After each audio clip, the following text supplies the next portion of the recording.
지난해 출생 신고가 안 된 이른바 그림자 아이 수천 명의 존재가 밝혀지면서 우리 사회에 큰 충격을 줬죠. 일부는 부모의 학대나 유기로 희생된 사실이 밝혀지며 안타까움을 더했습니다. 이 같은 비극을 막기 위해 병원에서부터 출생 등록을 의무화하는 출생 통보제와 익명 출산을 보장하는 보호 출산제가 이틀 뒤 시행을 앞두고 있는데요. 이 취지에 잘 맞게 운영되려면 어떤 점을 고민해야 할지 먼저 영상부터 보고 오겠습니다.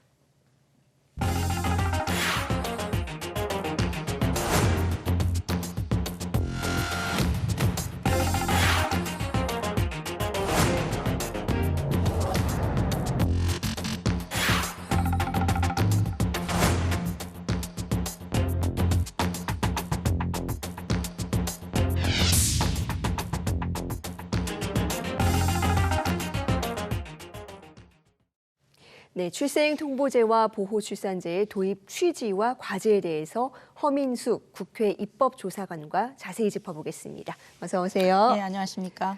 네, 정말 지난해 이맘때쯤 굉장히 큰 충격을 줬습니다. 맞습니다. 이 이른바 그림자아이 수천 명의 존재가 알려졌었는데 이런 일을 막기 위해서 이틀 뒤면 이 출생통보제가 시행됩니다. 어떤 의미가 있는 제도라고 볼 수 있을까요? 태어나자마자 즉시 등록될 권리는 그 아동의 가장 기본적인 권리예요. 그 유령 아동은 누구였냐면은 출생이 확인되었는데 의료기관에서 출생 사실이 있는데 등록되지 않은 출생 신고가 되지 않는 아동들이었거든요.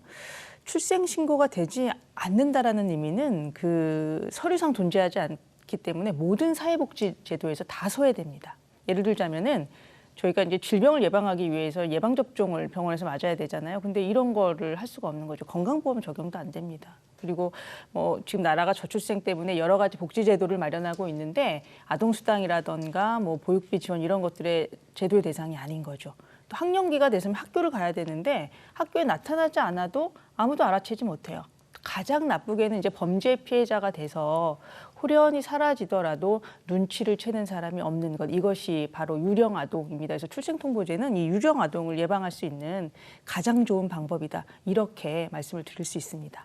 네, 유령 아동을 막자라는 취지는 뭐 누구나 공감하겠지만 그런데 이 출생통보제가 도입이 되면 혹시라도 이 병원 밖 출산 같은 사각지대가 넓어질 수 있다. 뭐 이런 우려가 나오면서 또 보완 입법으로 이른바 보호출산제도 같이 도입이 됩니다. 네. 근데 이 부분을 놓고는 조금 논란이 있었습니다. 이 또 다른 유기를 조장할 수 있다는 건데 어떻게 보십니까? 맞아요. 처음에 보호출산제는 근데 병원에 안 오면 어떡하지 이런 걱정이었어요. 이제 출생통보를 한다고 하니까 나의 출산 사실이 알려지는 것을 원치 않는 산모가 병원에 가지 않고 집에서 나홀로 출산이라고 하잖아요. 혼자 아기를 낳고 이런 것들이 사실 산모와 아기 모두를 위험하게 합니다. 그래서 이제 보호출산제를 도입하였는데 문제는 일각에서 이런 우려들이 있어요.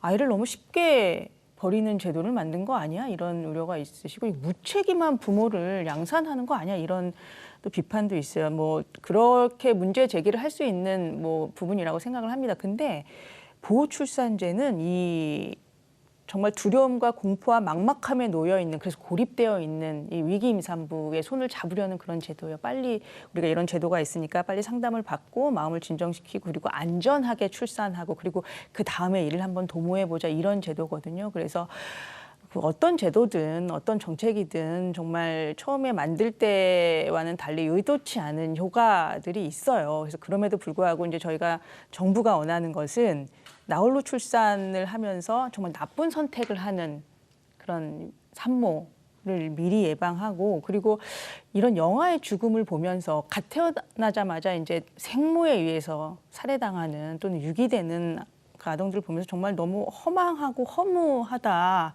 너무 안타깝고 아깝다 이런 생각들이 많이 들잖아요. 이런 것들을 막는 것이 사실은 보호출산제의 의미다라는 것을 저희가 조금 다시 생각해 봤으면 좋겠다라는 말씀을 드립니다. 네, 어떻게든 이 최악의 선택만은 막아야 된다라는 아주 그렇습니다. 깊은 고민이 네네. 깔려있는 제도인데 네.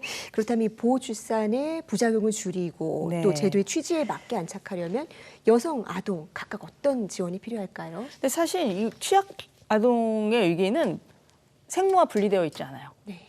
아동의 취약성은 생모로부터 옵니다. 그렇기 때문에 저희가 좀 유념해야 될 것은 뭐냐면은 아기를 낳고 나서의 지원 제도는 좀 마련되어 있어요. 저희가 한부모 지원을 하는 제도가 마련되어 있는데 위기임산부 같은 경우에는 임신기부터 준비를 하는 거, 그러니까 임신기부터 지원을 하는 게 이게 굉장히 중요합니다. 그래서 임신 때 혼자 고민하고 뭐 울고 뭐 막막해서 뭐 막 나쁜 생각을 하는 것이 아니라 임신기에서부터 정부의 지원 제도가 이렇게 두텁게 마련되어 있다라는 뭐 어떤 안심 그리고 이런 실제로 지원 제도들을 이렇게 뭐 안내해 주는 거 이런 것들이 좀 중요한데 지금 좀 말씀드리기 어려운 거는 그런 준비가 되어 있느냐라고 만약에 질문을 하신다면 좀 부족하고 미흡하다라는 좀 말씀을 드릴 수 있을 것 같아요. 이 점이 지금 좀 안타까운 점이죠. 네.